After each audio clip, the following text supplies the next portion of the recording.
What's up, everybody? This is Jeremiah, and today we're going to react to the video Characters with the Worst PR Part 2 by my boy Osama Lama. Now, again, guys, the voice is kind of gone, man, but we reacted to characters that had the worst PR in Part 1. Now we're going to see the characters that have the worst PR. It's continuing. And shout out to my boy Osama Lama, man. Shout out to you, my man. Much love. Without further ado, I forgot. Make sure, guys, make sure to like, comment, subscribe, and do all that jazz, man. Join the Discord and Patreon. Link in the description down below. With all being said, let's sit back, relax, and let's react to this video. Hey.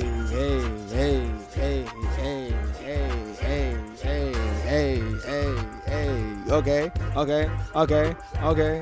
So in my last video, we discussed a few characters who have some of the worst PR in fiction, Yes. and we saw that there were two particular characters that Deku really separated and themselves from the Ikempachi. crowd, acting as the pinnacle of bad PR. Those two characters were Megami and Deku. Okay, Those two had so much dirt to uncover that they took up a majority of the video's length. I couldn't even get into the numerous other characters with bad PR. So in today's video, we're going to be filling in the gaps the last video may have created and talk about more characters with terrible PR. The first character I want to talk about is the Prince of All Saiyans, Vegeta. Oh,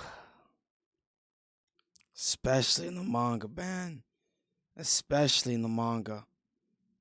I mean, the manga, he does some justice, but hey, man, he's improving in the manga too. It's just, dang, he just needs some dubs, man. No joke.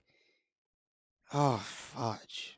Vegeta's one of the most interesting characters to talk about in Dragon Ball. The series either makes him look like an untouchable god or makes him look like a bum. There's not much of an in-between. As I said in the previous video, PR is shaped by how the series portrays you and how the fans perceive you. And the Dragon Ball series has been notorious for making Vegeta look bad. I'm not gonna mention the obvious stuff like Vegeta getting beat up by Perfect Cell. No. To be fair with you, I blame Vegeta, but also Krillin as well. But mainly Vegeta for letting Cell transform into Perfect Cell. That's the reason. Yeah, I blame him for that. That's too easy. Let's talk about how the anime, which is the primary way people consume the series, has added filler that makes Vegeta look way worse than he did in the manga. To be fair with you, Arali's a gag character like freaking One Punch Man, man. So come on now.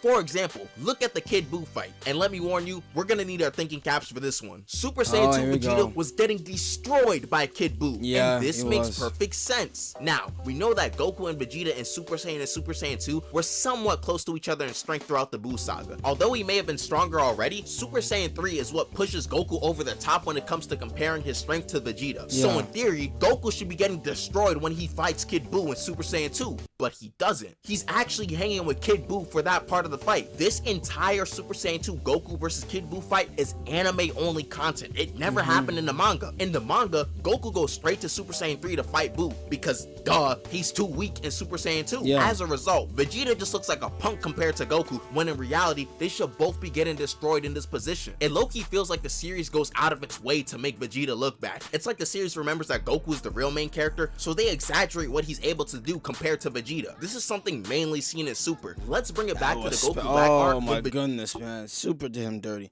Super does Vegeta super dirty, bro. Like, no joke. Terminator Power, U6 versus U7, Goku Black. Only justice that Vegeta has gotten somewhat was the Broly movie. I'd say that, because in the Broly movie, heck, even in Daima too.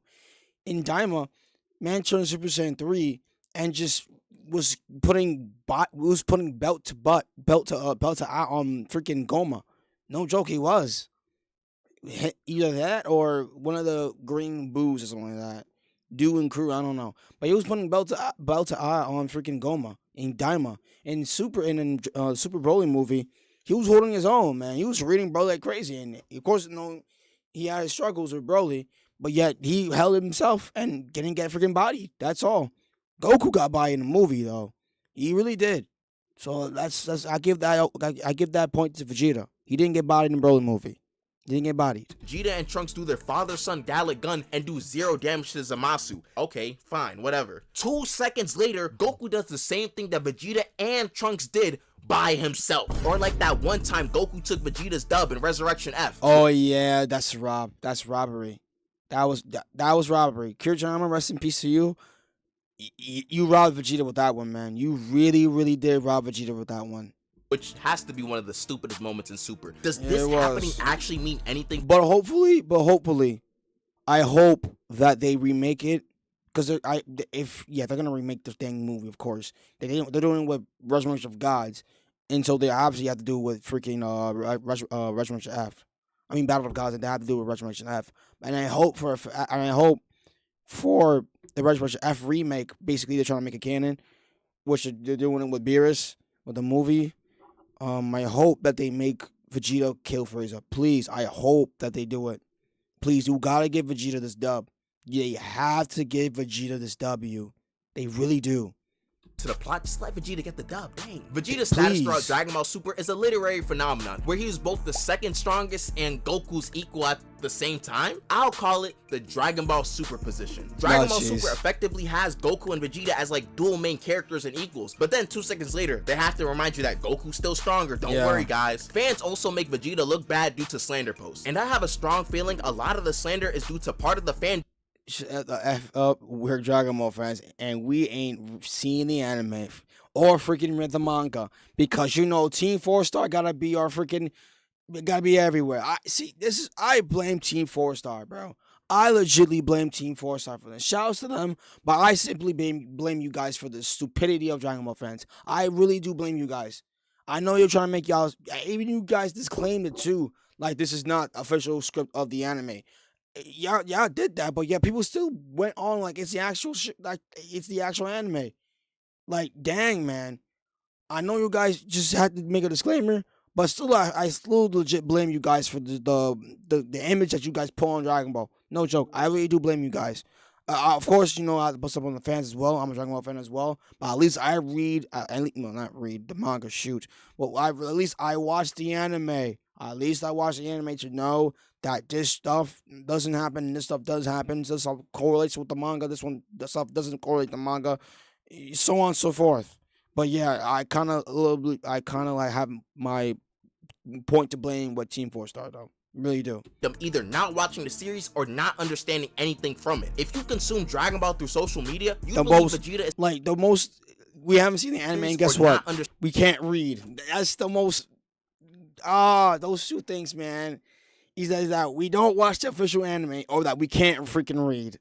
Heck, we can't even read our damn old manga, man. Anything from sucks. If you consume Dragon Ball through social media, as a Dragon Ball fan, it sucks. Vegeta is some loser that Goku has always beat up. But ironically enough, you can't name a time where Goku straight up beats Vegeta in a 1v1. Dragon Ball fans are also the ones who started memeing Vegeta because he's never defeated a main arc villain, which probably should have happened by now, but that's neither here nor there. And I'm gonna keep it a buck, Vegeta's just not gonna be able to live that one down until it happens. Despite all the bad moments, as I said before, Vegeta does have a lot of the highest highs in the series. There's Majin Vegeta's final explosion, the You Are Number One scene, his first time going Super Saiyan, etc. Vegeta's character arc at the end of the Buu saga is really good when you look at it. The warrior prince who once saw Goku as a roadblock to recovering his pride now accepts that Goku has surpassed him and will use him to push himself to become stronger in the future. And even though some slander Vegeta for getting beat up, the love he does get from his fans is much louder. Vegeta fans love his character to no end. Shout out to Nanogenics. So they'll always talk about his good moments. This happens because PR teams, aka the fans, often have to do immense amounts of glazing to cancel out the slander their favorite character may receive. But also does help that Vegeta can be very relatable in certain aspects of his character. A lot of people are prideful or have pride in certain things and love Vegeta's growth journey throughout the series. People like that he had to get it out the mud sometimes and really work his butt off to achieve new levels. That's why I can't say that Vegeta's PR is completely terrible. Sure, he has bad moments throughout the series and has a reputation of getting thrown around, but Vegeta's PR team does a pretty good job of glazing him and the great moments he has throughout the series, so ultimately the slander that he does receive is canceled out. Okay, this next character means something to me because he's my favorite character from Jujutsu Kaisen. It's Yuta Okkotsu. I'm obviously biased when I say this, but regardless, I think it's valid to say that the wave of Yuta slander at the beginning of this year was so forced. His PR started getting worse overnight and the series was already over. In order for slander to not be forced, there has to be an actual reason to tarnish a character. People slander Sanji, one of the wings of the Pirate King, for not being on the rooftop in Wano. People discredit Mihawk, the world's strongest swordsman, because he hasn't really done anything in the series for just because Mihawk hasn't done anything in the series doesn't mean he's freaking washed. We haven't seen his full potential. We haven't seen his true power skill yet. The only time you see him fight was against Zoro, which was in East Blue in like season 1 of freaking One Piece. Okay, that's the only thing. Oh, just because we saw that, and we didn't see anything else. Dang, Mihawk's trash, bro. And we saw some glimpse of it during Marineford. Man, he's trash, dog. What? If legitimately Mihawk would be in a serious fight, bro, you guys would have not be saying, "Oh, Mihawk's trash." Mihawk, bro, he's people can beat Mihawk, bro. He hasn't done anything. Just because someone hasn't done anything yet, doesn't mean they're irrelevant. You might not know this dude Mihawk might be freaking OD. Heck, maybe on a level of Shanks even. Maybe on a level of Shanks, and we don't know that. Or hasn't revealed that to us yet. So you not know. So we don't know that yet. Oh, yo, man, One Piece fans, man, my gosh. Bro, anytime people talk about Megami, it's always starting with the word if. Y'all get the point. Moreover, there have been waves of Yuta slander that made sense. Skip here to avoid minor spoilers from the JJK manga. Hey, man, I don't freaking care. During the Gojo if y'all want to skip it as well, please listen to him. Sukuna battle, people started to notice that Mr. Okotsu was not okay. Every week, another drop of sweat was on Yuta's face. If Gojo took damage, Yuta's face would be drenched. And everyone was clowning Yuta because he knew he was up next to fight Sukuna and he didn't want the smoke. Another time was when Yuta snuck Kenjaku, and for weeks you saw Yuta camper memes. Around that same time, people were making memes about Yuta. Dang, Tony, yo, shout out to Tony Stadavici, man. Shout out to Tony, man. You just chilling in Africa while everyone is trying to save the Jujutsu world. Chilling in Africa while everyone in Shibuya was dying. Notice how all of these memes are actually based on something that happened in the series? Even the people who had baseless Yuta downfall stocks at least had long-term investments. I was seeing these people hating on Yuta and calling him an OC from the beginning of the Culling games, so even that makes sense. But the Yuta slander I was seeing at the beginning of the year had zero logic behind it. All I saw was, Yuta is a bum. Yuta is a fraud. Yes, yep. I'm going to start slander scaling now, because we can do better than this. I was seeing quality memes before, but now it's just getting lazy. It low-key feels like some of y'all are just hopping on a trend because it's popular. Oh my gosh, I think I'm actually allowed to use the word. Yeah. A lot of y'all are just a bunch of LARPers. Yep, I agree with you. I'm not even a JJK fan, and yep, LARPers. We absolutely. You the haters really gotta get more creative, especially after that Sendai Colony battle gets animated, because you're going to be hearing a lot of Yuta glaze after that fight. Yep. And apparently some people actually believe that Yuji was stronger than Yuta during JJ. You know, actually, never mind. What? Bro, Yuta was miles ahead of Yuji at that time. What the heck are y'all talking about? I'm not gonna get pressed over something like that. There are bigger fish to fry. Remember like 2 seconds ago when I said that the new Yuta slander wasn't based on anything? I lied. Some of the slander memes I was seeing was based on Yuta being quote-unquote carried by Rika. And how many times must I say this? A character using their abilities is not a good reason to slander them. People think they have gotcha moments when they ask things like, oh, what's Yuta without Rika? There seems to be this pattern in anime discourse where using your own ability is seen as a bad thing. I've seen so many people talk about Gojo and say that he's nothing without infinity, which is a crazy statement. Most of the time we see Gojo's infinity get nullified, he shows that he has better physical stats than most. Yes, as you can see right now, he's freaking boxing this dude. Most of the cast. Sure, he's not stepping up with some of the monsters in other anime verses, but the operating word there is other. Those are other anime verses you're comparing him to. It really does feel like some people believe that Yuta is just Miwa without Rika. Do y'all just not know how Yuta's abilities work? Okay, saying that aloud made me realize that some of y'all probably don't know how they work. To put it short and sweet, Yuta's weird PR is just a result of JJK fans not understanding it or hopping on a bandwagon. Also, if you're enjoying the video so far and you're new, you might as well subscribe. The next character I want to talk about is Green Lantern, and I'm not talking about Jon Stewart or Kyle Rayner. Their PR is pretty good. Jon Stewart is the Green Lantern a lot of people grew up with in their childhood, and many enjoy. Shout out to Justice League Unlimited, man. Peak show. Boy, Kyle Rayner because of his creative constructs and all that White Lantern jazz. And I'm not gonna mention Guy Gardner. Oh, we don't talk about that guy. Like Guy Gardner. The Green Lantern I'm talking about is the OG.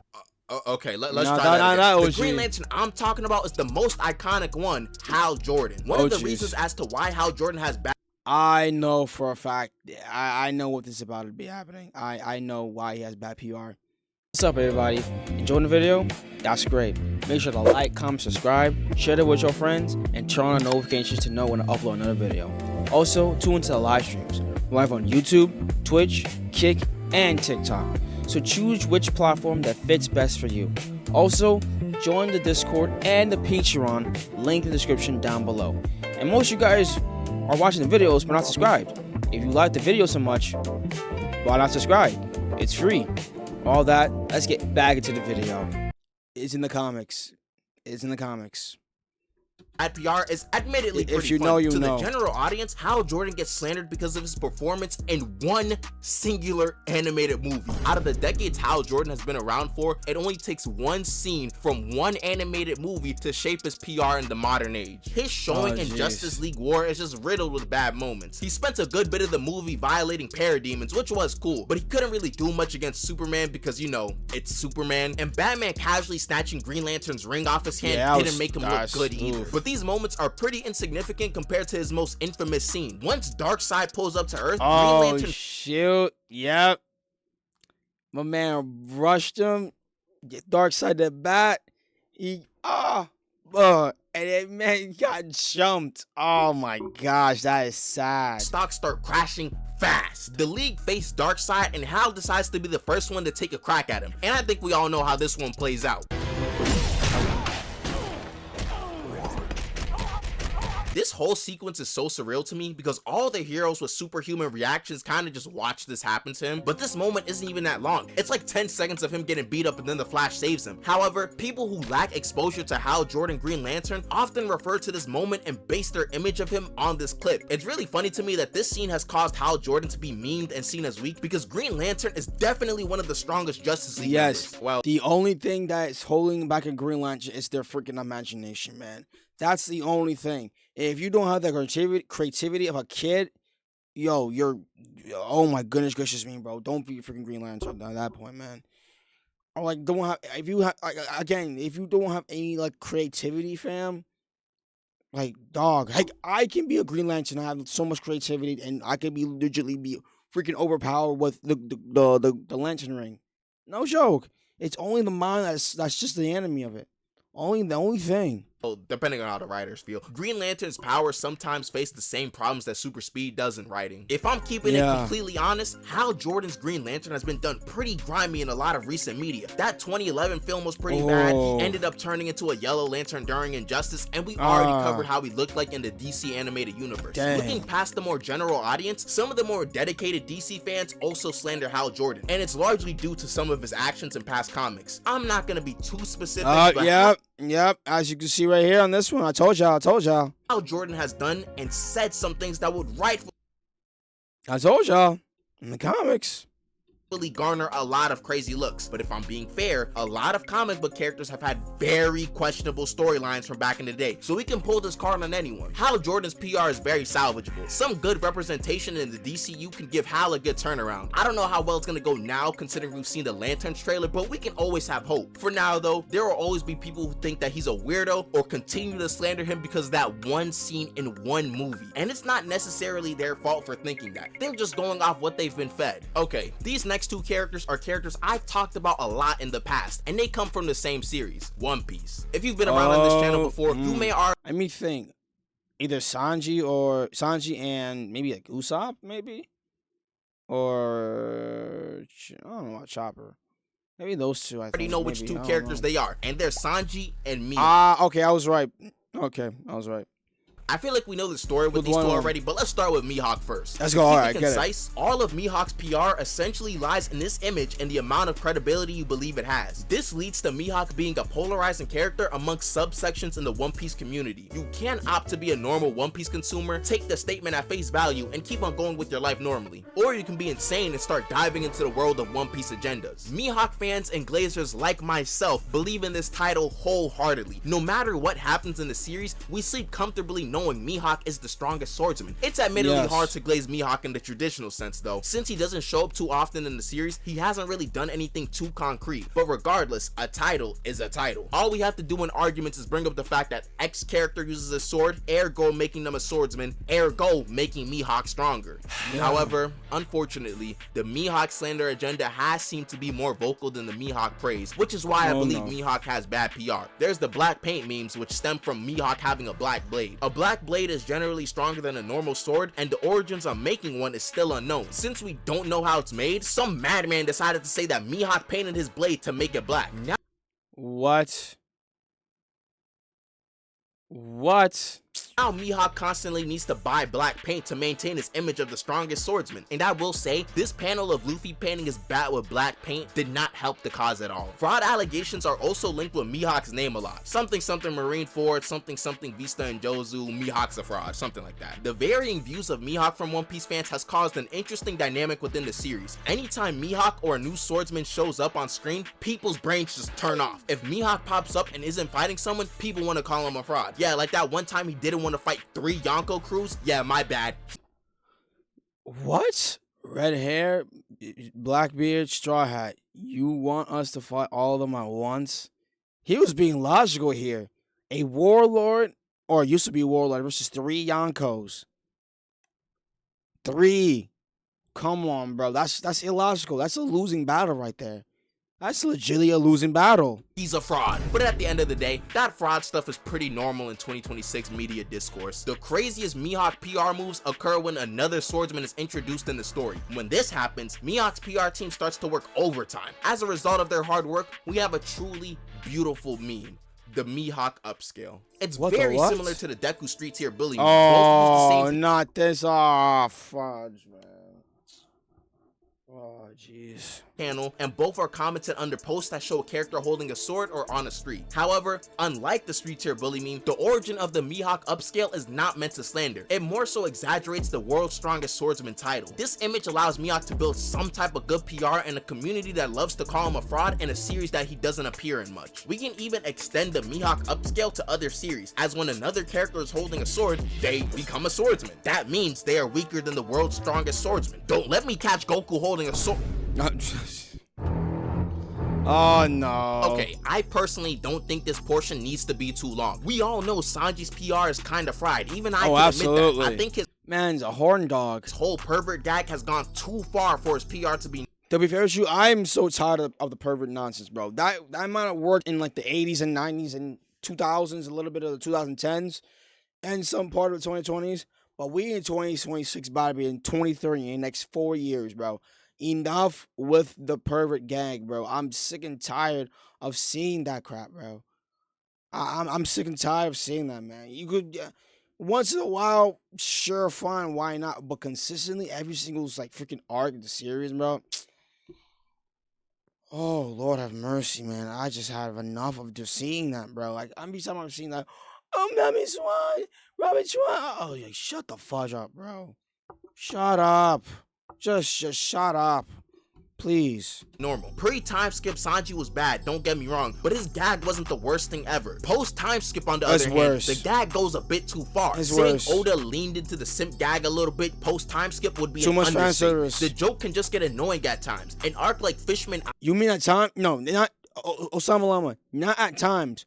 Mostly all the time, bro. Mostly all the time. It's mostly all the time. Mostly all the time. Island is the peak of how bad it gets. Oh yeah, it does. Nosebleeds making him a liability at times is just excessive. It feels like over time, the gag went from being rooted in the chivalrous nature of Sanji to being straight up degenerate at times. I really don't think I need to explain it that much. The majority of the general audience shares a similar sentiment. Sanji does have some memeable moments throughout the series, but when you look into them further, they're not really that bad. A lot of Sanji's bad PR also occurs because some people, Zoro fans, don't want to accept that Sanji is actually close in strength to Zoro. This causes a lot of anti-Sanji agendas, with people downplaying him and what he does in the series. And to me, it doesn't really make sense why people downplay him so much. Those two are the wings of the Pirate King. They have to be close in strength to each other. And that's not even me pushing an agenda. It's just comprehending the plot. Toei also sometimes gives Sanji the short end of the stick when it comes to adapting certain scenes from the manga. I'm not even talking about the level of animation Sanji may get in the episodes, because that's not my expertise. But I can say for sure, that making Sanji look worse in fights that he performed better in the manga is some type of propaganda. Or shoot, taking away his good moments to allocate animation to other characters, Zoro might be up there with Super Saiyan 4 Gogeta when it comes to eating up the budget. I feel like Sanji's PR can't really be salvaged too much. If you've caught up with One Piece, you've seen Sanji enough to make your own judgments of his character. Unless Oda does some crazy stuff in the final saga, I doubt opinions on Sanji will change very much. This portion was gonna be Kashimo Kaizen, but I decided, nah, let me spin back on Megumi and make another segment laughing at him. So in JJK Modulo, it was revealed that Megumi was dead, and of course people,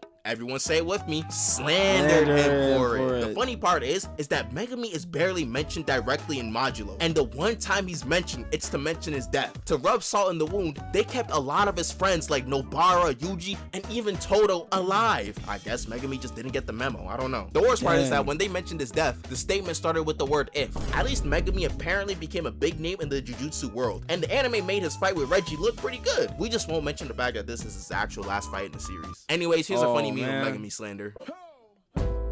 The physics professor just mentioned potential energy, so you think about the greatest source of it. Shout out to Cozy Am. We got me potential, man. Hope you guys enjoyed the video, and thanks to those who made it this far into the video. I wanted to talk about Kashimo, but I didn't really want to make the video super duper long, so we'll just do him another time. With that being said, have a great day, and peace out. Yo, shout out to Osama Lama for this video, man. Yeah, some of these characters, their PR brand, Vegetas, Megumis, well, we were reacting to Megumis, Sanjis, Mihawks, man. It be in the, it's not bad, but Vegeta's one, it's oh my goodness gracious, just give, to be fair with you, to change his PR, just give him dubs, man. No joke, just give him, I forgot who, oh, shoot. I know it's, I forgot who's in charge of Dragon Ball now, I totally forgot. But he needs to just give Vegeta some dubs. He just needs to give Vegeta W's, bro. He needs to. He legitly needs to. Really needs to. For me, Hawk, yo, Oda just, like, I know for a fact Oda's gonna do something crazy with Mihawk, and the glaze of Mihawk is gonna freaking rise up like like freaking a geyser. No joke. It's gonna flow. I'm telling you, it's gonna come. It's gonna come. And for Sanji, yo, relax on the perfect stuff, man. Just relax on it. It's really, I just don't like it. It's getting too much. It's getting too out of hand of the story overall and the episode overall. But yeah, again, shout out to Osama Lama for the video. The original will be in the description down below. Follow me on all socials. Make sure to like, comment, subscribe, and do all that jazz that you need to do. With all being said, this is Jeremiah. God bless you all. Jesus loves you all. Repent, be saved. I'm out of here. Peace.